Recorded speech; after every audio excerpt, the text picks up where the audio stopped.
আমাদের গ্রুপের মধ্যে আজকে এক ভাইয়ের হাইড্রোলিকের কাজ নিয়ে এসছে। তো সেই কাজটা করাকালীন হাইড্রোলিকটা খুলেছি, তো খোলার পরে দেখছি পুরো পাইপে দাগ হয়ে গেছে।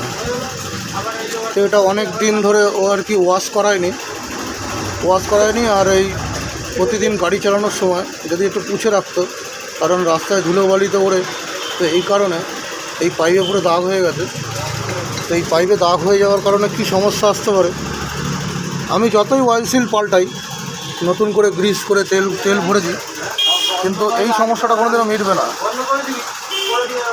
এই সমস্যার সমাধান হবে না, তেল কাটবেই।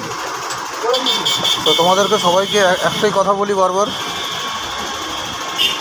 গাড়ি পোছো বা না পোছো, হাইড্রোলিকের ব্যারেল সবসময় পুছে রাখা দরকার আছে, পাইপটা পুছে রাখা অবশ্যই দরকার।